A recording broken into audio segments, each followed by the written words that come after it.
Hey, what's going on? You know who it is. You know what it is. All right, you guys. Peep gang. This your boy Tim Biz. All right, check this out. All right, so congratulations to Clarissa Shields. Clarissa Shields, according to reports, she sold around. Uh, well, it looked like when it's all said and done, by the time the opening bell rings, she's gonna have a crowd of around 16,000 there. So the event is gonna be sold out. They made like around 16,000 tickets available for her event at the Little Caesars Arena in Detroit.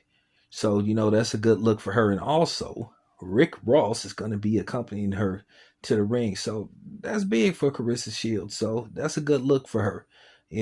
Can't knock the hustle. So Carissa Shields has been doing big things. She's beginning to blow up. You know, on a global scale. She's making her rounds. She's getting bigger and bigger. So when you do interviews with her and people look at them, that makes the value of the interview, based off her status, because her celebrity status is going up and up by the minute, and that's good for her. I've interviewed Carissa Shields a few times.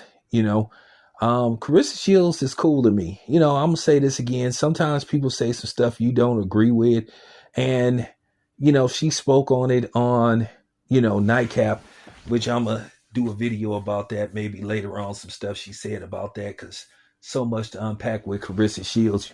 You just don't want to put that all in one video. But just talking from this perspective about what's gonna happen on Saturday, like I said, good for her. So I'm gonna be tapping in. I will take the time to call out Dimitri Salita. Yeah, that was some bullshit what you did. For those who don't know, I was considering going to this fight. I contacted Salida Promotions like several times, sent them some of my work. I was trying to get a media credential so I can, at least if I couldn't make it, send somebody down there. And I got no response from them. I hit them on Instagram. I hit them at the website, to no avail. I got no response. So, with that being said, it is what it is. But, it's, I didn't like the idea that they ignored me, but, it's cool. It's cool. I still got juice with the other promotional companies though, but yeah, I tried. So, for my people in Detroit, I tried, because I was going to pull up. I got a pretty big following in Detroit. Shout out to the D. So, I was going to try to get out there and pull up. If not, like I said, I was going to send somebody at least out there, So, with